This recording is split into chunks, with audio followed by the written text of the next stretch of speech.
The grass is green and nutritious here. It is green and nutritious. Like we said earlier on, focus. What do you want to do? Focus on it. It doesn't matter how you start. Start little if you have to.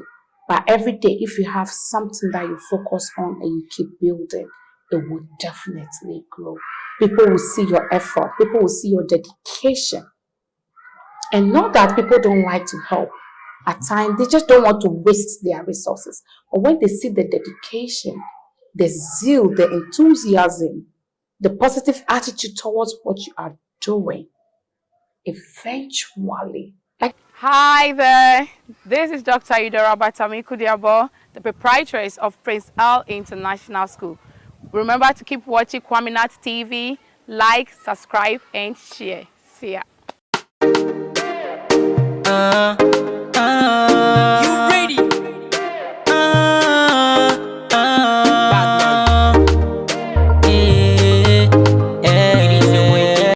Welcome to Kwaminat TV again. Today I'm here in East Legon Hills, Santo or Santo?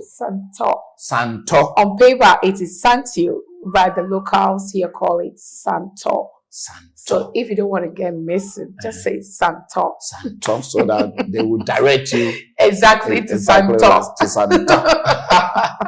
I'm here with my sister. I say she's my sister, and she's my sister as well. Yes. Part of Fante. Yes, it's a sister. You know what I mean? And apart from that, we are Ghanaians, and apart from that, we are Africans. And we're talking about, we having diaspora talk. Diaspora talks, it just means people from other side of the world coming to Ghana, and people also in Ghana that travel just around. If you are even travel to Togo, it's about just to share your experiences. You know, tell your story for someone to, encourage him or herself, or people who want to come. We just patronize. We just want people to know that Africa is not all that bad that people think about, or people see it in the other place. You can make it if you are in Africa. Yeah. If you only focus.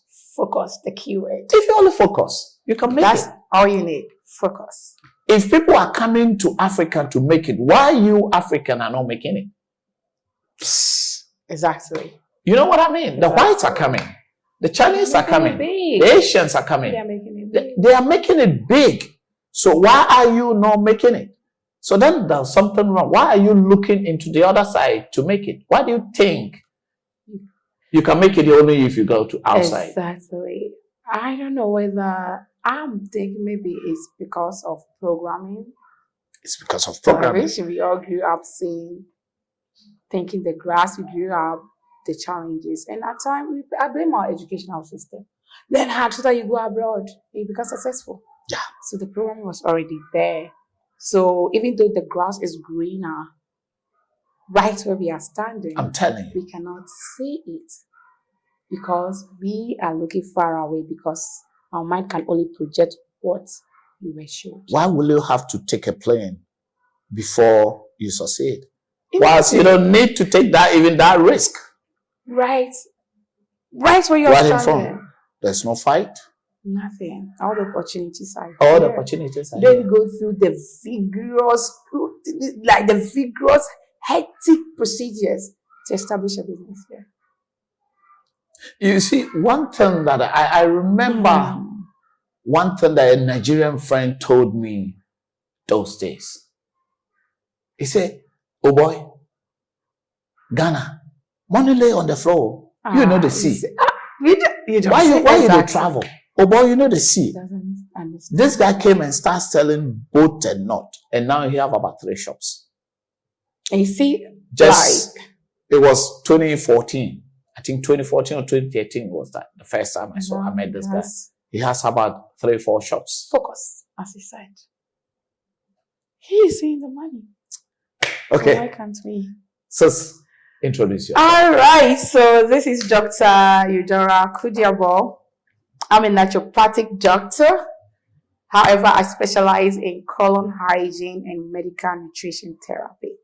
I can still treat general health condition, poor health conditions, but my specialty is colon hygiene, anything related to the health of colon, and then medical nutrition therapy.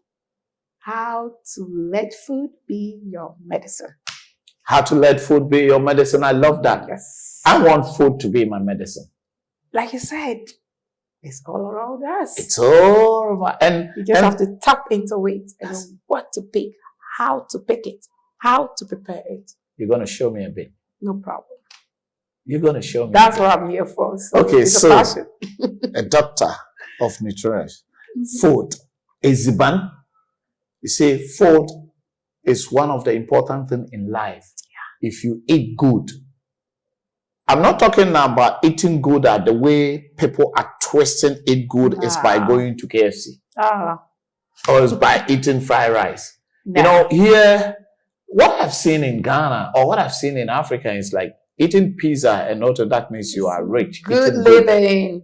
It's wrong. The reverse of what good living. When you go over there, that food you're talking is rubbish. Rubbish. Junk. Junk food. But here, if you have a girlfriend or have a fiancé or a wife, sometimes if they say, take me to KFC, and if you don't, make them feel good. I'm telling you, your house your home will be on fire. No, it's the norm over here. It's becoming the norm over here. And it's very fast. It's going very fast. It's sad. It's sad. You see, now the Western world is also capitalized. Big time. Why are we, even some, we don't say pizza is no good. Once in a while, if you eat it, that is fine. You know, there's a saying that eat always good food. Yes. Eat very good food, healthy food. Most of the time. Yes. Drink healthy. Fruit, eat fruits. Yeah. Once in a while, eat what your heart desire, which is you can eat any junky food once in a while. But don't eat it all the time. When you eat the junky food, then you clean your system. That's it. You are going to say. Continuous. Okay, so why we are sitting down in a school? Yes. A doctor. But we are sitting down in a school. Are you right? Are you teaching the children here that I saw how to become a medical doctor? No. Why school? Why school? I know people get that. I can't wait. I wanted to start for you to start over there, but just tell us a bit about this before we go to where you came from. It's so many things that motivated me to establish a school. I knew one day I was going to have something to do with children. Okay. Just growing up, I didn't know exactly what, but I just knew. I grew up in a very big family, you know, the typical African family type. Like I grew up in a big family. And then growing up here in Ghana, growing up in such family, the older ones play some of the motherly roles to the little ones. So I was the one in charge of homeworks. Homeworks. Yeah. I have to teach them, help the little ones with their homework. So you're one of the older ones. Story time before they go to bed. I have to tell the stories, those kind of things. But I realized that I had this connection with children. When I do that, they learn very well. They are able to do whatever it is that they are able to do. Yeah. But to me, it's just like, to me, it's just what I was told to do. Then as time it was your duty at that time. That was my duty at that time. It was my duty. Yeah, so I just, because they share the duty. Exactly. The older ones will clean and cook, and mine was to teach. Yes. To sing bedtime song for them to sleep and So that was how the passion for children started, and then I realized I was having the same effects on as time went on and I started growing up. I had similar effect on my friends' children. I realized that I could easily gravitate to children and they could easily gravitate towards me. Like, I understand them very well and I could communicate with them very well. Then the passion grew when I finally laid hand on it, on what was inside, embedded inside, that was just gravitating me towards children. Then it reached a point I didn't see it as a passion anymore. I started seeing that as a passion slash responsibility. So having that zeal, which is a passion, and then the yearning to like the calling of responsibility, that was when I started practicing as a naturopathic doctor. Then I set up my clinic. Opposite my clinic was a school. First of all, my aunt has a school, so I already also had an experience with because we all lived together in the boarding house, and being my aunt's school, of course, the role of responsibility and yes, I got it. Anyway. Then when I was in Takrady, by then I was a full-grown adult. Opposite my clinic was a school, and I teach yoga, stuff like this. Oh, you teach yoga as well? Yes, I teach yoga. And you are a healer? Yes. So you're every morning I would go, no problem. I would go jogging, and when I come back from jogging, the school is just opposite my clinic, and I was living in the clinic. It was a big place, 8-bedroom house. Oh, wow. So a portion of it was my residence. I'll be exercising, and the school children were just wow at looking at you. What I was doing, marveled at what they were saying, because it was deep stretches and they love it. So some of them would be like, hey, can I do some? They will join. Then after young children, like 6 years, 7 years, 8 years, young children. After school, some of them will not go home. They'll come, and then I had a big wall, almost 1.5 the size of the big hall, and that was where I turned into my fitness center. Nothing else. When you come there, in Takrady. That was my fitness center. And all you have to do is enter the yard, and you look through the window, and then you see me. So they will be coming, and we will just be having fun teaching them. Some of them will at times get in trouble because their parents will come to the school and find out, where are they? They are in the and I have to tell the parent, don't be the one leaves. Did you run somewhere, do something bad? They should have asked permission. But please, whenever, this is my number. Whenever school is over and they are not coming home, call me. If I say they are not with me, then you can now start looking for them. But I promise you, within this time, I will make sure they come straight home. So I use the opportunity to also talk to some of the teachers around. And they also realize that the children are coming to my end, and then they feel the children are coming to disturb me even on break time. Then they will be telling them not to step foot over there and da. And I'm like, it's okay. They can come. It's okay. When they come, I have patience, or I'm busy and whatever. They will wait, but it's okay. Then that was how come a lot of the children started coming. I got some few pictures also where I'll be teaching them yoga. They'll wear clothes to change in, and then I'll be teaching the yoga. So you're doing that all for free? All for free. Never charge a dime. All for free. I fed them for free. And then how it became a responsibility was what scared me the most, to make sure the children become my responsibility. When I'm dealing with adults, the basic things that I'm telling them about their health and what is causing their health issues, they have no clue. No idea. No idea. So it was shocking to me. Like, you mean my son at that time was like 7 years, 6 years, 5 years, that age. I'm like, my son knows these basic things. He knows them at the tip of his fingertips. I'm surprised that adults in your 40s, 50s. I have no idea. So it was alarming, and I realized that it was something that was constantly happening during the consultation. We have to educate you, and then it was very alarming. That was when the children became my responsibility. I felt like, no. Because at that point, most of them, by the time they come to me, It's like it's almost too late. I can only maintain your health, but I can't reverse what has happened already. The damage was so huge, and I always tell the matter, the body which is matter has limitations. Yeah. I can only do my best to preserve what is left. But what has damaged? What is gone? Some of them cannot be 100% reversed. Some of them, I have that relationship with my patients. So whereas their pain become my pain, so at times I wish I could help them, but they come to me as the last resort. Some of them until the last stage before they hear of me. And here we are. So I realize I know I cannot let. Wow. We have to do something. Yeah. And where do we start? The children. Start with the children.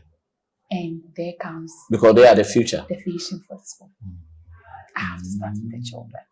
So Takoradi was where everything started. Everything started. With his passion, with his school kids that come in opposite you. So why Accra? And why is Legon Santos? So, you know. Santo. Why Accra?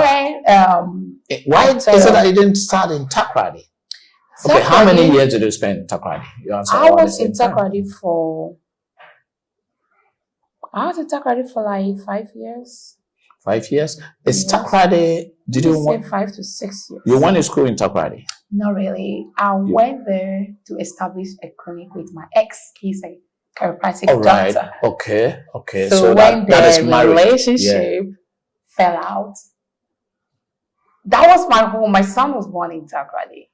Oh yeah. Like, where is your son now? He's in school. I'll show you. He's in class. He's for school. All right. So it's like my adult life, leaving my parents' home, was there. So that became my first adult experience. That was all I knew. That was all I knew. So even though I was just there for about 5 years, but my adult, so I left my parents' You got married in your parents' home in Accra here? No, Cape Coast. I was in Cape Coast. Oh, you're in Cape Coast. First in Accra, went to Cape Coast. I grew up in the Hebrew community. Oh. Yes. Why then? Hebrew community. Why Hebrew? Because in Ghana. Remember earlier before we came on the set, I was telling you I was in Nigeria. Yeah. For some years, you know, so we were about to go there, but the school, I wonder why a doctor that taking care of people how to eat properly tend to a school teacher or a school owner or started a school. That is why I say we should jump into the school. But I will have we've gone back to Nigeria where we're here in East Legon and Nigeria, and now you brought I've been around. You brought another Hebrew. Yeah. Normally, when we are born in Ghana, we don't have many ideas about Hebrew. Exactly. We go to church. Exactly.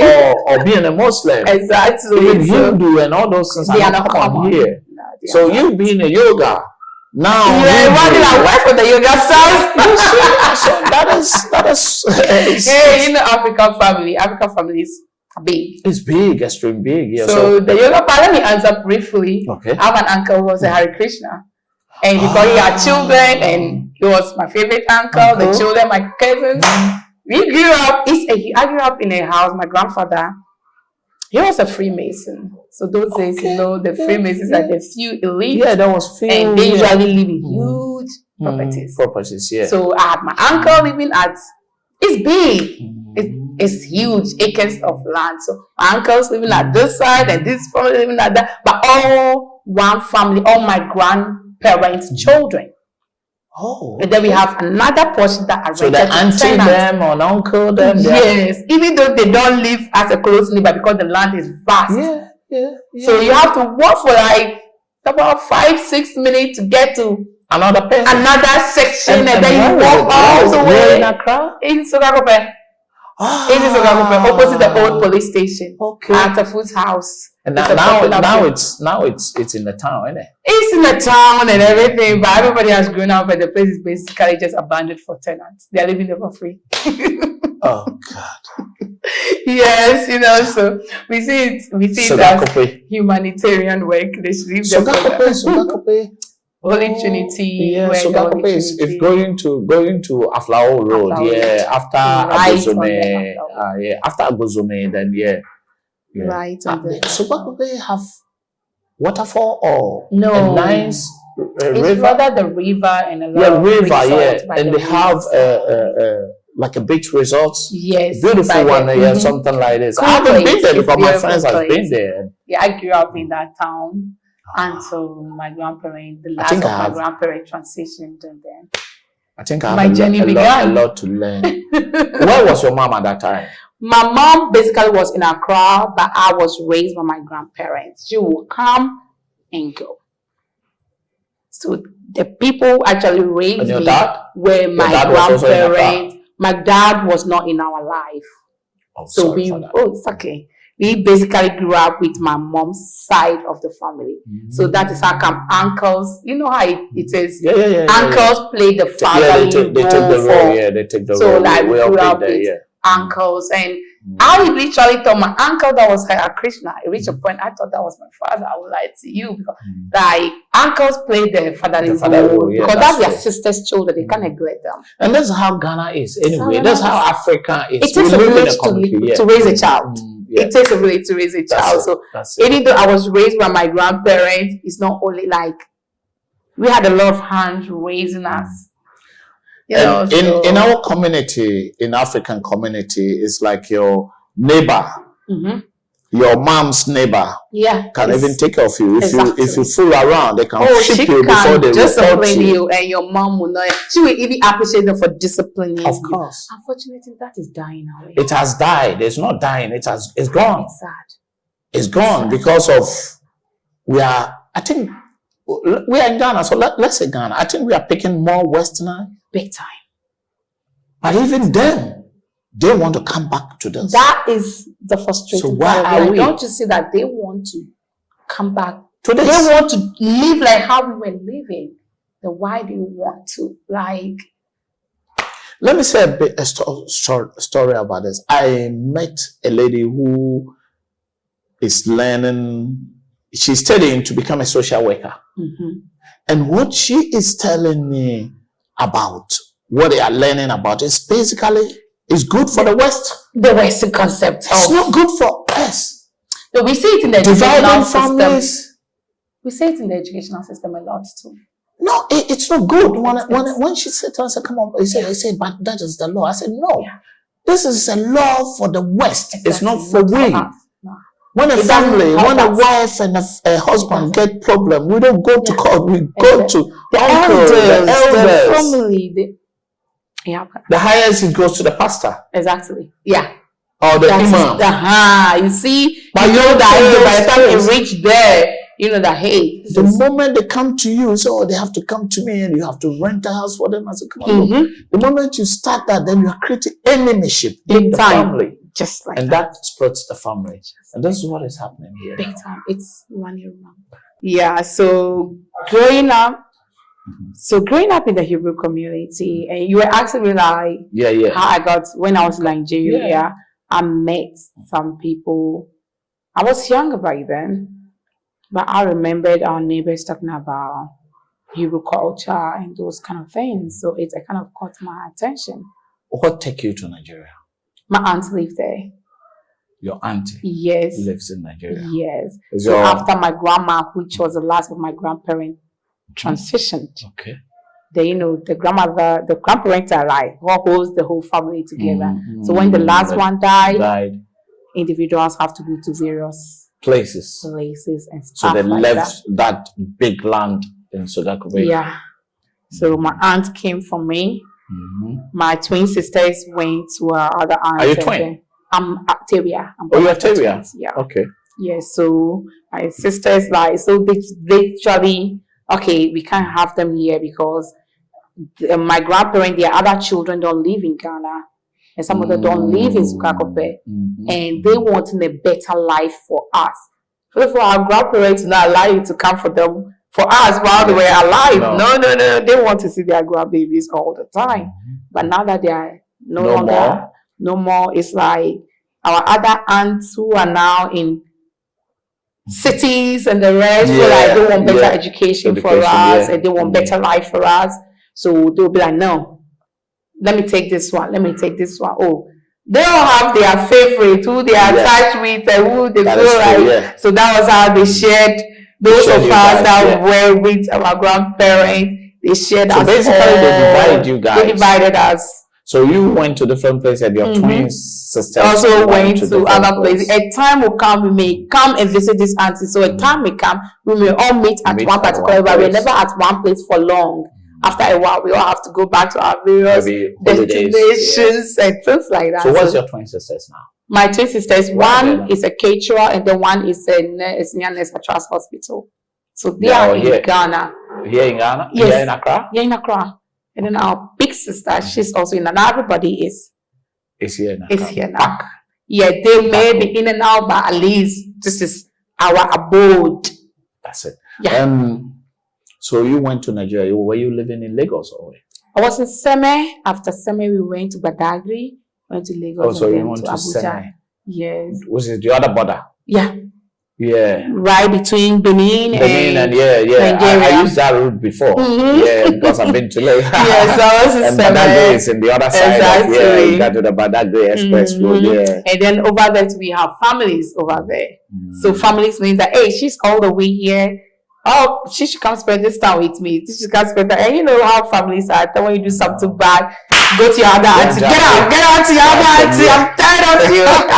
So I had those moments where I was kicked out of home, calling my auntie. By then there was no phone call. So they usually, because we are at the border, we see cars from the cities passing through. So there is always somebody who knows our family. Then they will send messages that they said next week I'm sending her over to you. That time there was no phone calls. I remembered how the messages they were sending through the drivers. The drivers, that's true. So the next one, then my auntie came and packed me up. The other one, that was like I went to Badagry. It's not easy. So that's how come I stayed at all these places. Why your aunties moved to Nigeria? Were them got? She and the husband, even though they are Ghanaians, they live the life. They live most of their youthful time there. They were in Nigeria until they died. Oh, so they were just they were in Nigeria before the repatriation and all those things. Oh yes, and all that. So they've been there. So our neighbor, when I went to my other aunt, our neighbor happened to be into this Hebrew culture thing. And then the children, once they were children, you know that a time will come that children always link up. And then you say, oh, they're Hebrews and and this is that. They say they are from Africa, and then some of the places and is Ghana, and I'm not from Ghana. So to the parent that, hey, she said she's from Ghana. I say, yeah. So he would tell me like, yeah, Ghanaians are Hebrews and this and that. But as a child, you just hear it here and it gone out. Yeah. Until I came back to Ghana, and I heard one of the members from the Hebrew community talking to, I have stepbrothers. So he was friends with my stepbrothers. So I went to visit them one time, and then he was talking to them. And I was like, wait a minute, I've heard this before. So I asked him, and like stuff that I remembered, they just live opposite my father's house. And remember, I didn't grow up with my father. So I just went there to visit him. So that was when I was like, okay, it became interesting. Like, I'm like, okay, I remember this and this and that. My uncle being the yoga. A Hare Krishna was vegetarian. Yeah. But since he also went to South Africa with his children, some of the children went to the US, and when I heard that they are vegetarian, it sparked another interest in me. Yeah. I'm like, no. My uncle, and I carried the yoga with me. When I went to Nigeria, my auntie got me somebody who was with yoga. I carried the yoga with me. Then to find another connection, I had that attachment to them. So when I heard the vegetarian part, the attachment towards my uncles and my cousin was there. So it sparked my interest. After school, I would go over there and want to know more. In one time, they have the culture. I'm no longer in the Hebrew community. You know, as you grow, you want to learn certain things for yourself. Course, They have a culture whereby when a woman is menstruating, she cannot enter the kitchen. Yeah. So I went there. The women in the house there were menstruating. The men at that time in the house, they didn't know what they were doing with food wise because they can't enter the women can't enter the kitchen because the woman can cook. It's just like I think it's just like our Muslim. Yes, when you can cook for your husband. Then I went and to the some kitchen. of the traditionals. Yes, the traditionals also do that. I think it's all over. Some of the fancies. Yes, it's all seeds scattered all around. It's all over, but it's just like dying from the Akan. And as time goes on, you see that a lot of them it's dying. Yeah. People don't think about it anymore. Nah, they don't. So in their house, they are organic farmers.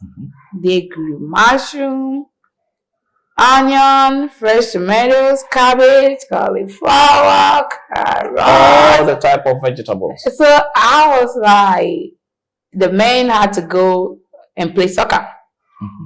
Here I am, the woman came into the kitchen. Then I was like, let me just go and cook. Okay. So I just went, I looked around, I asked for stuff and the rest. They thought I was just going to do something they can manage. When I came out, they were shocked. Cook proper food. They were like, and then all of a sudden I told them, I had a Hare Krishna background. I grew up with part of my family who is Hare Krishna and stuff like that. So it also sparked their interest. So we said, it's also very vegan. And they wanted to know much more about the Hare Krishna culture.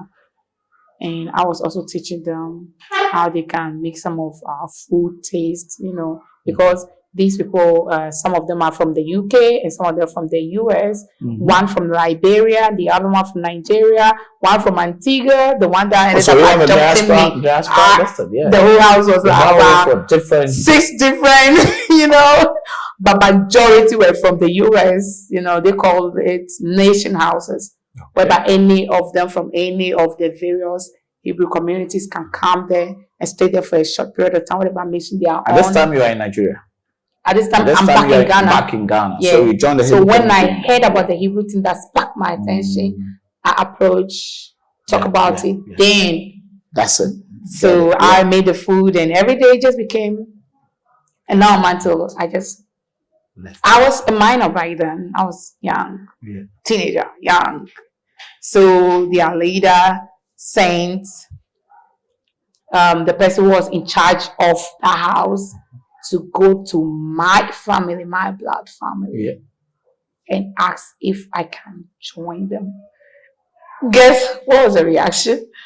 Did you think they took it lightly? No, they won't take it lightly anyhow, because they were not gonna have it. They were not having it. But they're not. And do you even know the funny thing? What even made my mom's side? They have the legal right over me because I grew up with them.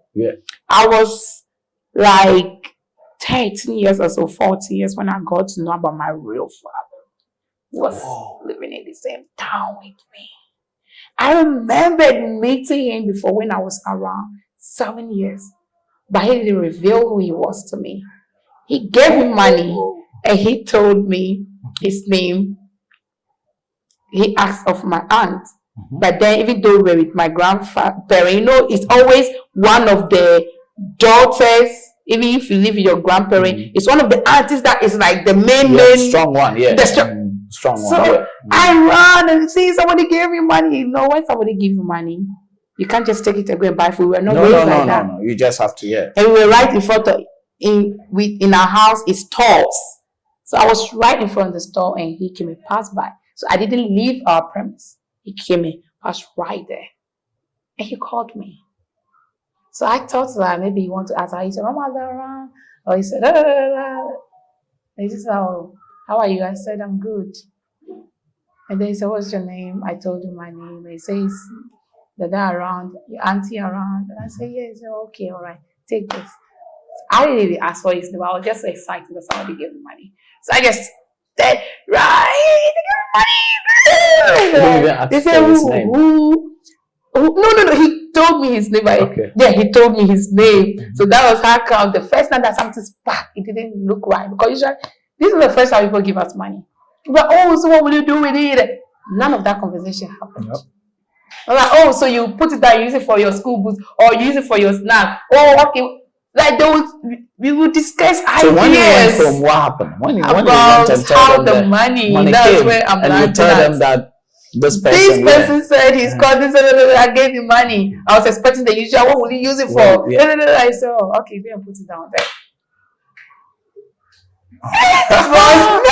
No, like the look when I mentioned the name and no one said anything.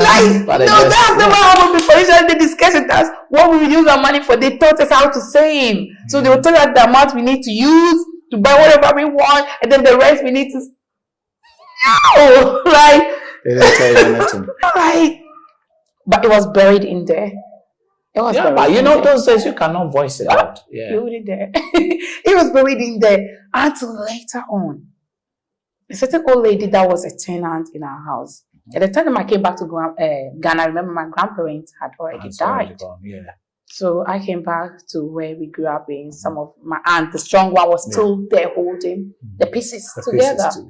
Then at the other side where the tenants were, the old lady told me, by then I was in high school. The old lady called me. I've known her since I was young. Went, traveled, came back.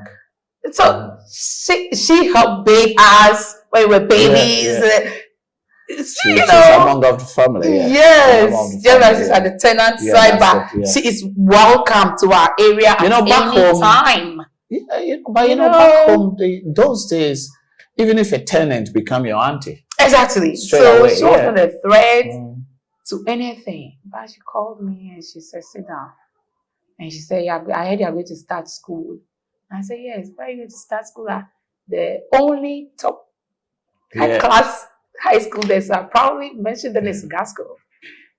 Like it's prestigious to enter into the Gasco. It's like Then she said, okay. You are going to Sogasco. Sogasco? Okay. Yes. That's a Sogasco Personal School? Yes, so you will be going to Sogasco. And she said, yes. So I said, okay, so I'm waiting. And then I will see when the exam was approaching. Yeah. So when I finished my exam, then she told me, find time, go there and ask for somebody. Just tell the person who you are. Go to the school?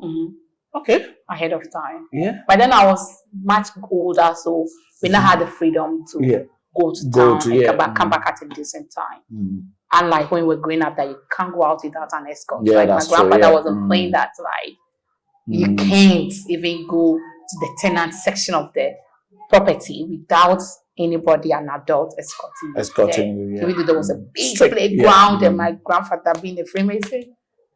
Very strict. He was very strict. So who was your grandfather? Who is granddad? He's Henry Kudiabor.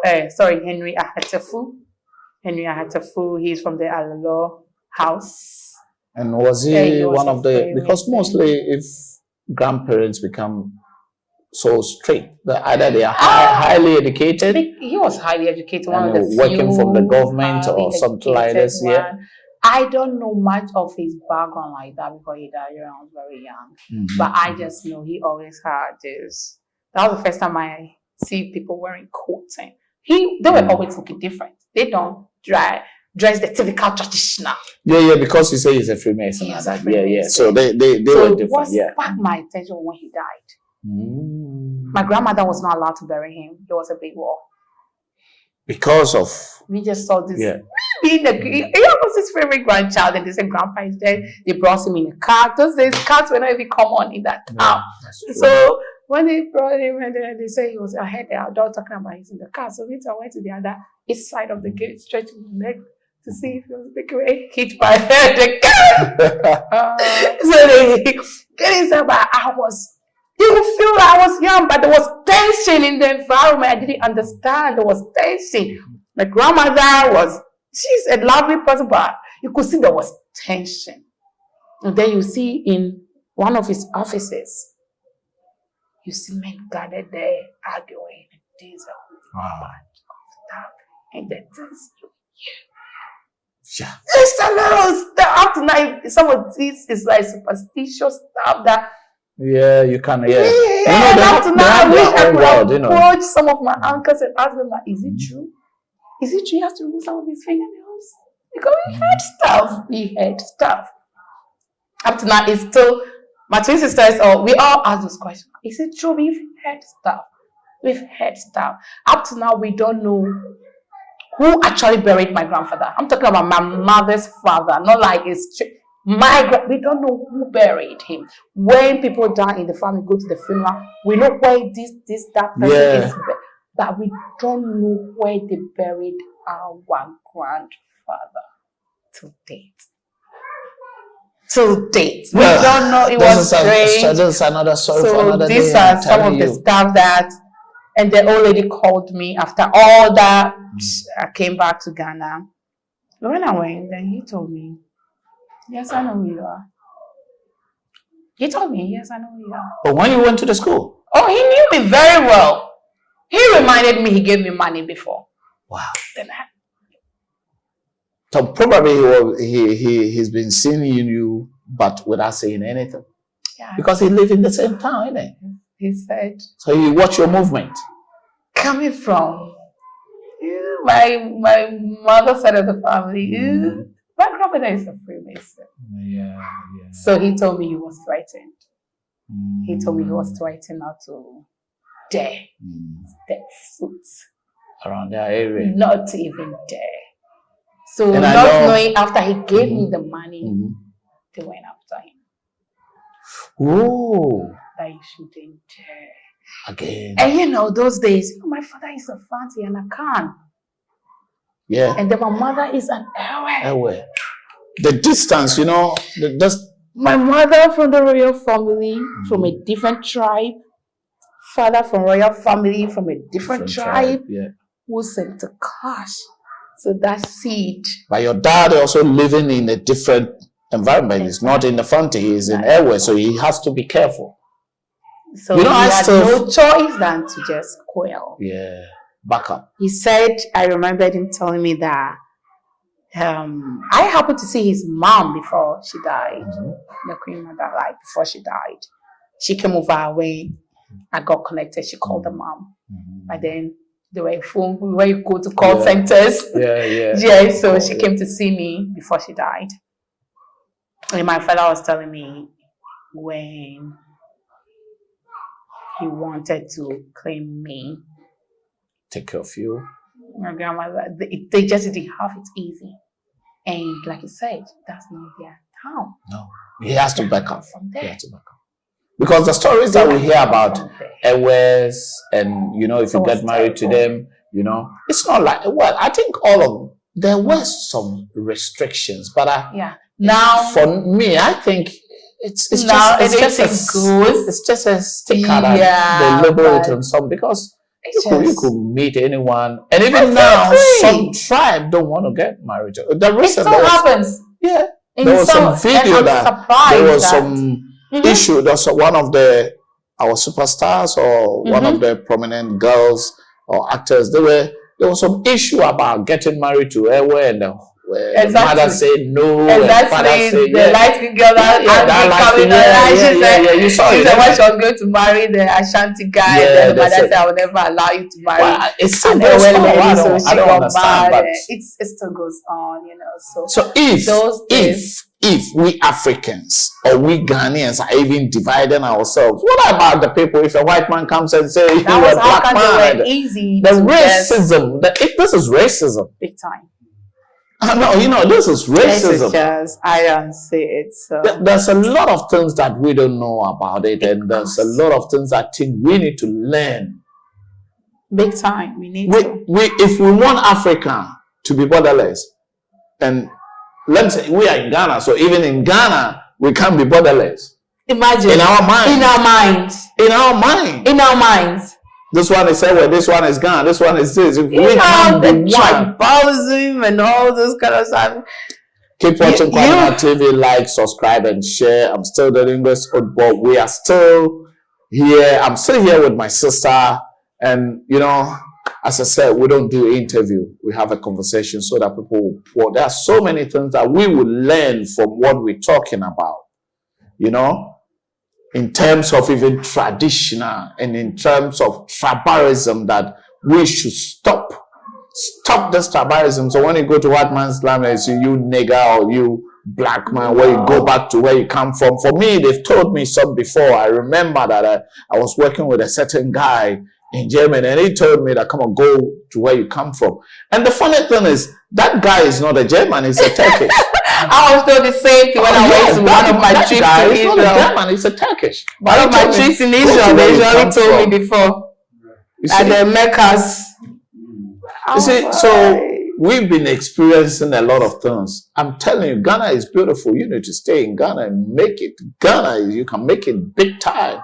I have a younger brother who said he's not going to travel. He will be in Ghana, and he lives in one of the best places in Accra. Yeah.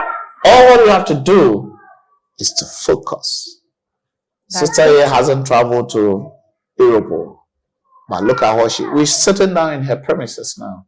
It's just about focus.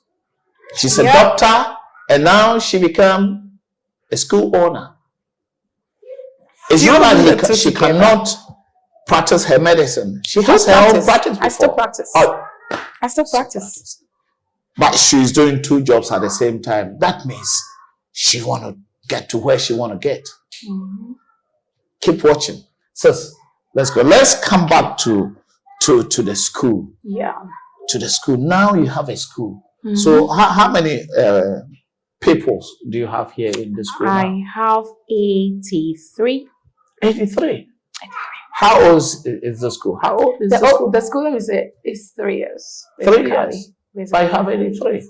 So you have up to stage? From creche all the way to grade 4, which is primary 4. Yeah, primary 4. Yeah. So that means every year? I add a class or 2. So if, let's say somebody has moved from somewhere and he came, moved from different place to this area, and his child is in, let's say, year 4, primary 4, and going to primary 5 next year, which is September, can that person definitely just say, okay, yes, because my child is in the other school, but we are moving because of my child can come here? Yeah, because of the new changes in the Ghana education system, I'm even planning to add like class 5 and 6 at the same time. At the same time, while we prepare them for the junior high school for the national exam. So people can come now, even in the next semester that coming. Because we had the provision already. All right. For it, so. And you have the place? We have the place for it. Oh, that's good. So you are already preparing ahead. Yes. Something I always do. When I first started the school, it was only from creche to kindergarten. Okay. Then as the years went on, after kindergarten, then grade 1 and 2 were added. And then 3 and 4. So you can see kindergarten within the first year, creche to kindergarten, the following year, which is year 2, grade 1 and 2. Then the third year, 3 and 4. So the 4th year, 5 and 6. Then I know the primary section. I'm doing them in stages so that by the time I add on, so that one I know my left from my right. Doing this in Ghana is very difficult because there is no clear-cut rules and regulation, provision of academic material from the government. At times we get surprised, caught off guard. Children are supposed to write a particular exam or partake in a particular syllabus. School starts 3 weeks before the syllabus are released. So when it happens, what do you do? That's why I'm happy I registered the school as an international school. So I add on my own program. So a lot of the time, I add on my own program so that the children will not be lacking. The one that I see that is not really necessary to highlight, I don't highlight it. I highlight the ones that they need. And when those syllables come, then now before I look through it to see, okay, what is the government telling us to teach that we are not teaching? Then we use that and fuse them in.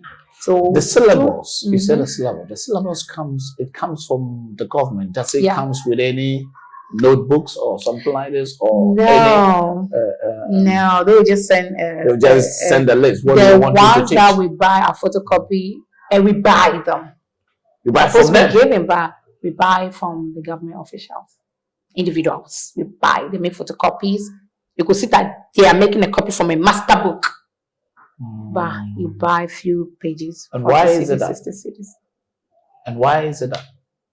I still need answers to that. And Ghana, where am I going to get the answers? No, you can't. Even if you go to the education minister, he himself will not even give you an answer. So I don't even rely on the other external resources, and then that's how. Is it part of the challenges you guys are facing? Big time, big time. And which ones again? Time, the challenges, and then the government officials. They don't come to the school. They don't support anything. You look up and they just slap a bill on you. You are supposed to pay it. You pay it. You don't know where it is from. You don't know where it's coming from. The next year, the same people will not come. They will tell you it's a yearly bill. They will not come. Then the next year, another set of group come from another somewhere. So they just extract money from us left. Do you go and find out if let me say if group 1 comes, do you go and find out is this group really from the government? I will call some officials and they'll prove it that they are from there. But they are not from Ministry of Education. Or they are from Ministry of Education. But when I even tell them, like right now they have a new system. When I even tell them I need numbers of the official, what is the difference between this group and that this group? They can't tell me the difference. They can't tell me the difference. We've registered the school already under one body.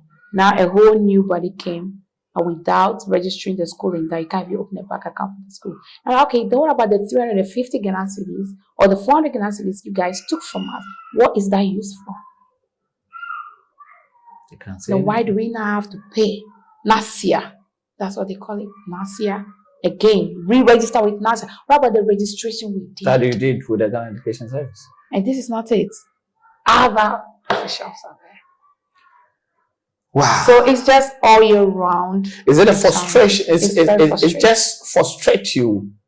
Very if you don't take time, you stop on the way. It will. Aside the government, now we have the local assembly talking about, because you have established the school in the locality, the municipal, the local assembly also, you have to pay for. It's just but this is their duty. They have to establish the school. So if they don't establish, you do it for them. It's basically so they are going to take also. Is it a building listing, or because normally they come to you not and the say, building permits? They building permit. Oh, they come. They are different. This is for having business on their land. Is it they see the school as business? They see it as a business. And I'm like, so do you ever wonder how much the school fees is? Looking at the facility and what we provide the children, like looking at the children they are not interested. No, they told me they are not interested. The same thing as Ghana Water Company. I live here. Like I said, this area is my residence. The other section is where the school is. I live here. They changed my water meter from private to commercial without even telling me. I came and I'm slapped with 1,000+ bill, whereas I've been paying way less than that.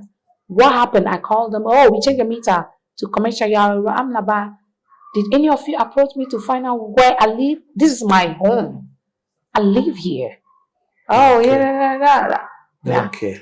I'm like, plus, like this amount, like, where they told me, okay, then increase the school fee so that you can afford. Look at that. That was when Eric Magnell and the borehole, that was how the borehole situation came in. And so now you have a friend that helped me to donate funds to get a borehole. So you have a borehole. That's fantastic. So you have no business to do with that again. For a year now, I've not paid one cent. It's worth it to get a borehole. Although you may have maybe salt or something like that. Salt. That is the next thing I'm planning because it messes up the pipes. The pipes and the rest. And even Things that you use, Exactly. clothing, yeah. Apart from that, we are good. So my next stage is I found a company that said Treat it. they can remove the Yeah, salt. they will They treat say it, yeah. 25,000 or something like that. Well, you 25,000, dealt with yeah, ball yeah, before, so later on I will call you I to know find what I'm out talking about, what yeah. they can remove the Yeah, salt and treat there's it how and to all treat that. it. There's a way Yeah, to that's treat the it, next yeah. step There's to a do way, it. Then there's a I way know, to treat like, it, yeah. I know we are now Well, we'll talk free, about but back. this is some of the challenges. Okay. School challenges. Is Big that all? time. What about the teachers? You haven't any problem with the Oh, big teachers? time. Because I saw that they said teachers needed. Should I come and teach? I'll be happy. Someone who is so dedicated. I need dedicated teachers, please. Dedicated teachers. You know, so guys, I mean, if you're watching this program and if you know how to teach, you live around Santos. Santo, yeah. If you live around Santo, there's a space for you to come and teach. Well, in which class, or which is from KG or from creche all the way to grade 4. you need teachers? I need teachers. I'm planning on changing some of the old teachers. Some of them are here for the money. I'll be frank with you. They don't care whether the school. Oh, so you need dedicated teachers. I want to build a team because, like I said, the school is not my only profession. Most of my fundings are from my naturopathic service, and then the mother company. That's exactly. Because And I'm slacking behind because I'm spending most of the time at the school micromanaging stuff, whereas I could spend that time making the money. Yeah, I get it. I shouldn't be here by this time. I should be seeing patients. And not like there are not patients. I have people who need me. So apart from sick people needing me seriously and not having my time, and me not having the time to cater to them, losing money in the process of that, I'm here being stressed out because I have to micromanage people, teach over and over again. And I understand it's not their vision. It's not their vision. So people just come because they want money. Exactly. And I don't want that team. I want a team that I can build so that Are they trained teachers? Are they trained teachers? Montessori. The trained teachers are charging so much. I can't afford them. Our school fees is 350 Ghana cedis a term. 3.5 months. Even though they are not 50%. More than 50% of the fees. So a lot of the funding is from your pocket. My pocket. So what do you think what people can do? People can come and just support you if someone is in the diaspora watching this. Support is great. It's needed. Soon before I started showing my face, I just do the thing behind the screen. So most people don't even know I exist. Until Eric Magnell was the one who blew the cover like, hey, she exists. And people are like, in Ghana? They be like, how come we don't know of her? I just have been doing it with my own strength. So far. Are you still in the Hebrew community? No. I'm still affiliated with them. They are my close friends. I grew up with them. Yeah. And then my family is still in the Hebrew community. So I grew up with them. They would not know, you will not know. But at least I made it clear to my family that I want to venture into something. I want to. So where are you now? Are you a Freemason as well? It's just a question. Freemasonry died with my grandfather. It's just a question. He died with my grandfather. That's what I heard. When he dies, he's supposed to pass on to one of his male children. But none of his male children. They run away. Nobody want to claim that throne. Everybody want to be free for him. Definitely not me. I am not. No, I just want to have a free mind, live for righteousness. So you don't belong to any religion. I just want to do good, non-denominational. Live freely. Live freely. Don't harm nature. You know that in Ghana, in Ghana community, let's say in Ghana community, African community, mostly either you belong to Muslim or Christian or yes, Hindu I or have something. the two. Yeah, then yeah. When you are a child, yeah, you have to be in a certain. All of them teach basic principle. At least be kind. They teach kindness. So that's a part I've embraced. I learn from here, I learn from there, I learn from here, I learn from all what of walk life, all walk of life. Like I learn from all the good. I pick up the good. And so which are some of the goods? Kindness is the top. Be nice to people. Humanitarian. If you can help. If you can help. I can't see a struggling. Is that's why you're paying some of the children's school fees? Buying the books. The parents, buying the books. Buy books like because if all I'm the in school fees and I'm buying book for you. Like what sense does that make? But if you look at it from the capitalist point, yeah, it doesn't make sense. It doesn't make sense. It doesn't make sense. It doesn't make sense. True. So the parents are not paying because they don't have money, or it's just they don't pay. Now here's the just case. Don't want to pay. Majority don't have the money, but some have the money, but they take advantage. But living around this community, that Santos, which is around East Legon Hills, you think everyone has money because it's a rich area. And a lot of them, some of the parents who come by, the house is literally not for them. They are occupying it for the rightful owners. So that means Shasumami. Exactly. That's what they say there. Exactly. So with a situation like that, yes, they really don't have the money. But some of the houses belong to some of the parents. And a lot of this one, you'll be surprised that they own their own houses. They have the money. They will accumulate the fees, 2,000 plus, and then run away to others who take their children to others. What? Yeah, because of that a lot. And you can't trace them? Even if you can trace them, what can you do? We are in Ghana. What can you do? Some of them... They don't sign a contract if they are coming. They are just about 5 minutes walk from me. 2 children, 3 children. Not like even 1 child. They'll accumulate. Some in the 4,000s. Because to do in terms of... But if you're able to do it... So you have to look through, do your homework well, and find out who really needs the help. And they are the ones that, because genuinely I know they don't have it. And how do you know? Those parents, when there are activities, they don't have the money, but they involved. They are very involved. Like they get involved.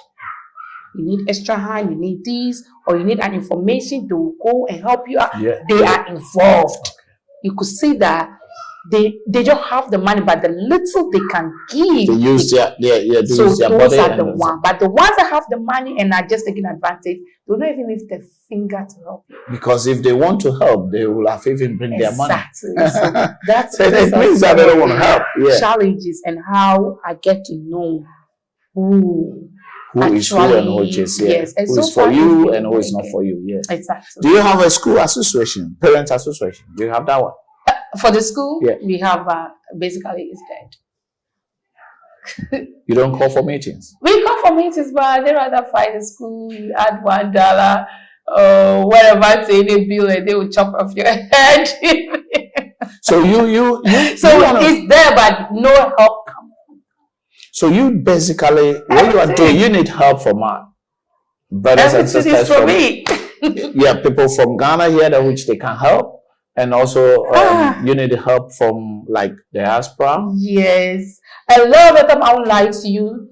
Since Eric and others have got to know about what I do, and they were so surprised. How can a single person be doing all this? That's what I'm thinking about. The people that looked out is 99.9% were diasporans. And then the other percentage is Ghanaians who have lived abroad and know how it is like over here. And how it is like over here, and they are like, thumbs up. They come and see me, like, I'm from Ghana, but I live in Europe, I live in America. Keep it up. Like, that is very good because I know it's not it. They do, but it's only like 0.1% of Ghanaians who... And I know that some people keep watching Kwaminat TV, that I know that a lot of people also watching this a program that we are doing, this Diaspora Talk, that they will also love to help. And so guys out there, come. We need You know, help. it's a single. Can I say single mother? Yes, I am. Are you sure? It's just a question. Sorry, because someone may be up there and probably say that, oh well, this is a beautiful lady that is a doctor at the same time. I knew it's always how people always that it's single. And if someone over there and said, "Oh, come on, I want to," apart from the help, for now, he or she is also he is also single over there. That's not ringing your hand. So they want to ring you. They want to ring you. They put ring in your finger. Ring my phone? No, ring your finger. Why did I knew at the point in time it would come. I will definitely ask this question. A beautiful lady like this. They ask her, you need to be married. Like, no, because this job you are doing, you need help. Apart from getting married, you need help. You need someone. Yeah, I do. You told me you painted. How will you? You said you painted. Place. How come? Because hey, there were seeds. I would say that's a professional painter. No. I do paint my house. I don't know if I've done a good job. I'm looking for a professional to come and tell me that I've done a great job. This is amazing. This is amazing. No, the thing is, look, over there, in Babylon, I paint my house. Most of the things that I do, fix my wardrobes, do this, do this. I remember my place in Kwaminat. First time I painted it. Well, I painted it with one of my carpenter, because then when the painter come and charge me, I said, "Wow, that's too much." Yeah. I do it over there in Germany. I painted my room, wallpaper it, and all. Why would I let you do it? Okay, but my house is big, so I painted it. Unfortunately, when they see you with a school, like a lot of people, they think it's money. They think it's money. So when they come, the reality is, they don't know that I'm the one even sponsoring a lot of the children here. They see the number of children. They see the facility, because even those who got their own land,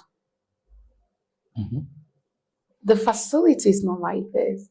So they see the facility I provided for the children.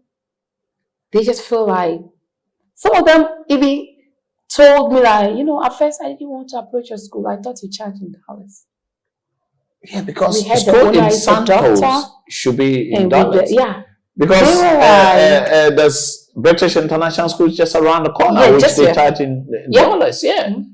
They were like, we just taught the fees are in dollars, so we didn't even want to come and embarrass ourselves. And to others, so basically helping the community. Although it's a high and expensive area, but you still helping the community, like basically bringing your fees down below the level that anyone that even taking care of someone's house or something like this can also bring their child to have a better education. That is a frustration. Some of my staff, not charging the people over. What about the education? Is it not affecting the education? Because you need a major, because I'm able to do my naturopathy and pump into it. What will affect the education is if teachers are not paid well, they will not give the children the best. So I pay the teachers from my pockets. And then the other bills are used for paying the rent and the running, the bills, light bills, and all those things. To a degree, too, it affects the education, because I wish I have more money to set up a proper lab, a proper this, but we do not have it. You need that. So guys are watching the program. If you have anything, I've seen a couple of computers here. Yeah. If you have a computer, this for the babies. And then the other ones. If you have something like this, or if you have any facilities of which they can provide, you can provide it for the labs. Yeah. Over there we throw some things away. School, we say, okay, we close it and we just throw in everything away, which you can bring it here. We need them. 800 kids here? How many? 83. 83 kids. 83 kids is almost 100, and I'm sure that by the end of this, because the price is reasonable. I know by the end of the year, which is the next academic year, it will hit 100 and over. Yeah, it would have hit 100 if the school van could have gone far. The bus is not strong enough to, especially rainy season is approaching. Oh yeah, your so area. I'm very careful taking students. And who is picking the kids? I do. I'll pick them You every want morning. to tell me you don't have a driver? We don't have no driver? I had a driver, but he was not reliable, always coming. How many drivers have you been changing since you started within this 4 years? So far, I got about 5 or 6 drivers. So none of them were able to even work 1 year. We just got the school van a year ago. And you have one. So I'm driving myself. Keep watching Kwaminat TV, like, subscribe, and share. And sometimes you need to laugh because you can't understand. There's a lot of people saying that there's no work in Ghana. There's a lot of work. A lot. People are begging for you to get them car to drive. There's a car, there's a driving work here. Why can't you people come or be honest and work if you are in that work? Why you don't pay them well, or some of them charge 500, and you were able to pay? We pay them, and they still come late. We pay them, we feed them, they eat. So eat free and drive and get your money. They have the security room there that they chill and relax during the day, or they can go and do whatever they want. Afternoon time, you come back and pick the children. So you can even have a different small job somewhere. Yeah. Doing. Afternoon, come pick the children, send them home. Do you think the youth of Ghana or some of the people are lazy, or it's just like it's laziness, straight up laziness. It's just straight up laziness. I see it everywhere. But when they travel to other side of the world, they work. So why they can't work? Because we take each other for granted. When we go there, we know we are far away from home. You have no choice. Nobody is going to look out for you. You're on your own. I've left Ghana before. I know when I'm on my own. You're in a faraway land. You have no choice. So really, when you think of it, they are not lazy. The youth of Ghana are not lazy. When they want to be dedicated, they can be dedicated. But if you can't help your own, how can you develop your country? How can we develop Africa? Is that the way that we want to sit down in the forward front to come and develop it for us? Like I said earlier on, that maybe it's the programming. A lot of people actually have the realization after they've left their comfort zone. They've gone there, realize that it's not green out there. So when they come back, they appreciate what they got over here. You see, a lot of Ghanaians, when they travel and they come back, they appreciate what we got more. Because you realize that grass over there is artificial grass. It's artificial grass. It's always green, but it's artificial grass. So when you come like that, I myself, so this stuff that I used to take for granted, I can realize that, hey, my people. Keep watching Kwaminat TV, like, subscribe, and share. We are still on Diaspora Talk. And Diaspora Talk, it doesn't mean that you haven't traveled. If you have experience, if you have a business that you want to showcase it, we can still come around and showcase it for you. Right now, we are here in the school. What's the school's name? Prince L International School. Prince L. Named after L like Luke. E.L. Prince L International School. Yeah. Prince L International School at Santos. Santo. This name. This Santos. Santo. Yeah, you can say Santo. Santo. You know. If you want to bring your child here, just bring your child. And I mean, it's not free. It's not free. You need to pay. And if you also have money to help, you can help. Those who are not paying or those who are lack is the one that probably the doctor, Madam Doctor, what's your name? Doctor Eudorah kudiabor. Eudorah. Eudorah. Eudorah kudiabor. Madam Kudiabor, Doctor Kudiabor,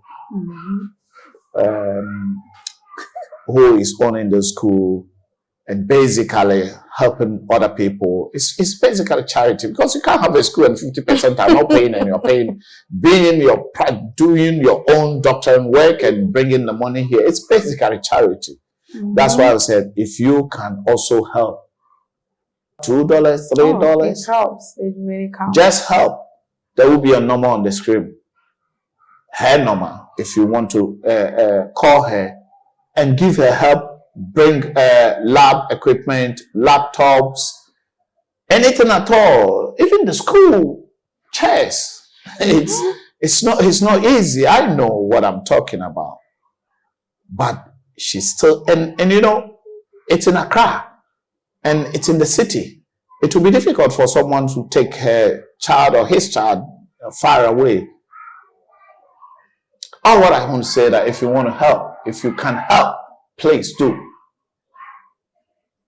Bring, I said, every little helps. If it's $1, $2, $3, 50 pesos, 50 cents, every little helps. If it's equipment, school bags, anything that you can bring to help doctor, to also help other people. You know, you help and she also gave it out. Keep watching Kwaminat TV. I'm still the youngest old boy. Mom, I'm the youngest old boy. That's why no doubt about it. Let me, do you have, that's one advice that I want, one thing that I ask always. Yeah. You are in Ghana, you're Ghanaian, and you know what is going on. Our youth traveling behind the doors. They go through the back door to Europe. Some go through Mediterranean Sea, you see, and some of them, look at what happened. Just look at what happened in Ukraine now. People are not allowing even the blacks to take this thing to come. Exactly. And why people are forcing to go? What advice will you give to these people?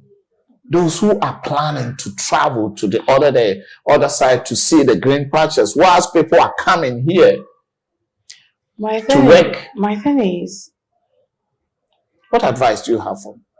The grass is green and nutritious here. It is green and nutritious. Like we said earlier on, focus. What do you want to do? Focus on it. It doesn't matter how you start. Start little if you have to. But every day, if you have something that you focus on and you keep building, it will definitely grow. People will see your effort. People will see your dedication. And not that people don't like to help.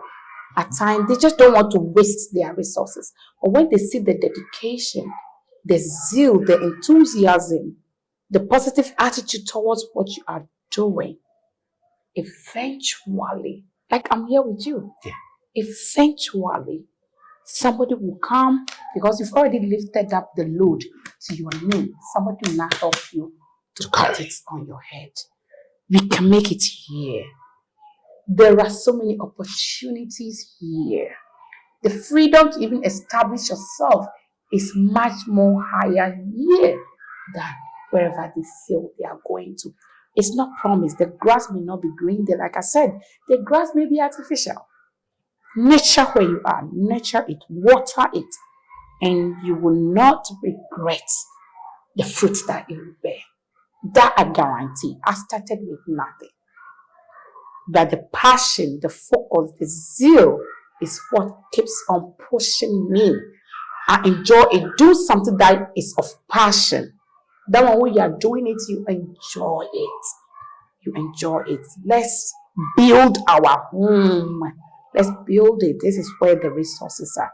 Let's build it. Let's build it. We are strong.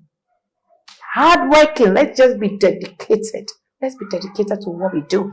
That is it. Focus. Dedicate. That is all we need. So the answer is right here. That's what I can tell them.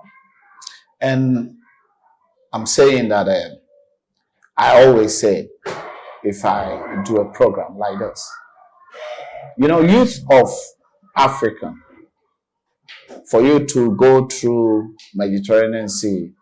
Recently, what happened? They pushed a lot of people in the sea. Imagine. Please, why do you want to die? I saw one video that a guy said, oh, for me to go to Ghana, I'd rather die in Ukraine. Wow. Why? Imagine. Have you forgot that Ghana raised you to that level for you to go to Ukraine?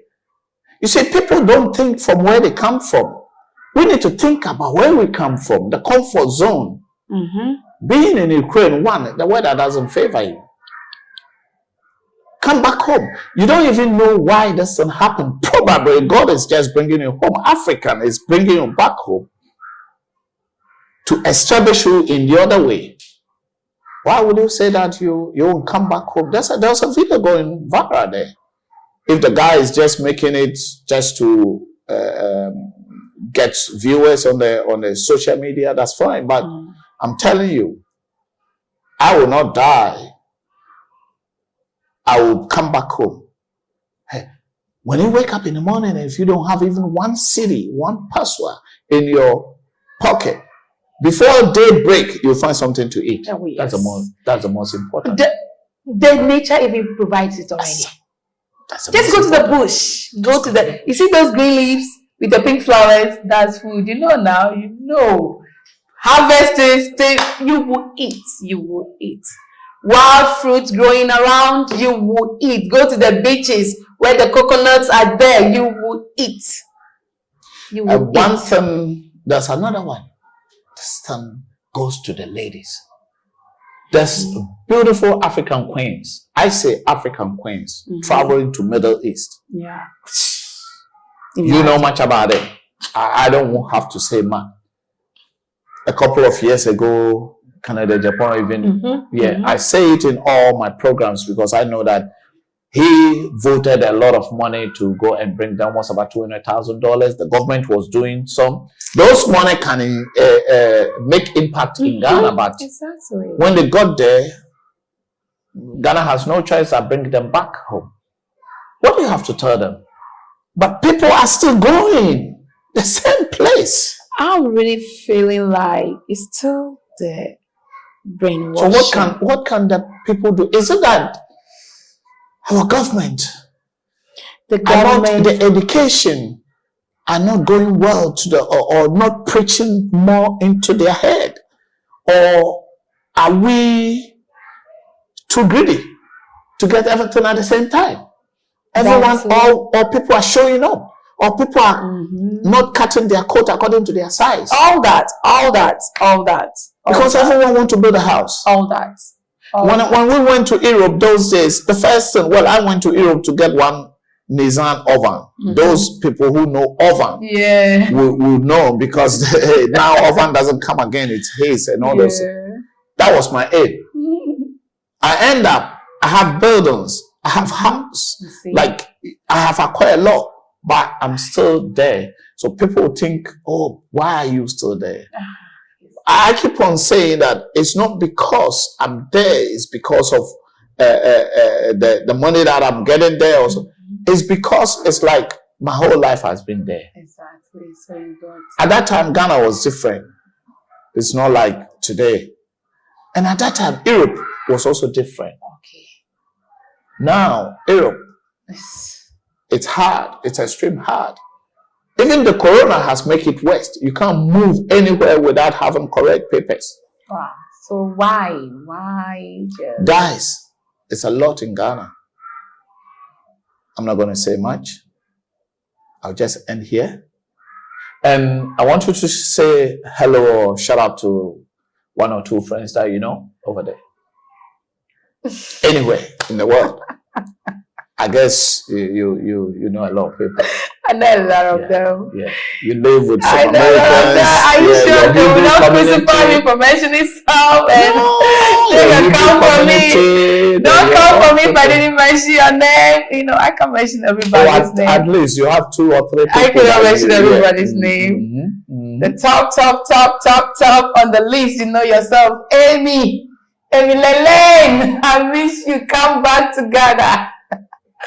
Yes, we talk all the time. Yes, I mean, chip in and tell your experience in Ghana. I know you are yearning to come back.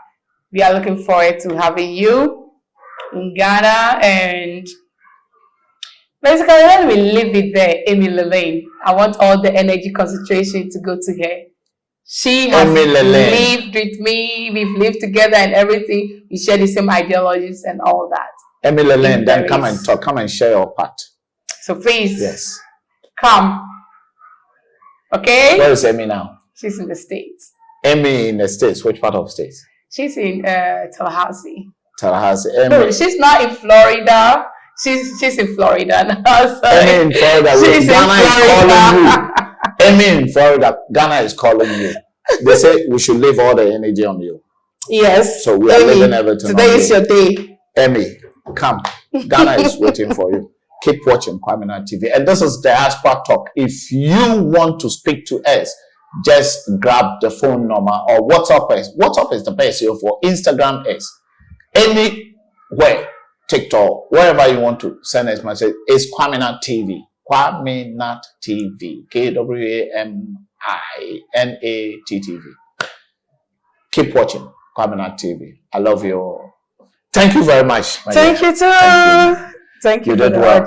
And I know people watching will not let us down. They will, look into it and anything they have to help this school, Prince L International School in Santo, East Legon Hills, yes, Accra, Ghana.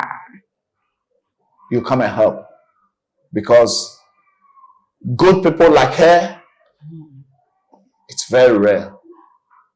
It doesn't come often. Working in the other side, taking her own money, paying teachers, paying drivers, buying some books, paying the school fees. Look at the facility. Just look around the facility. Guys, come and help. Anything at all. Every little helps. I love you all. Thank you.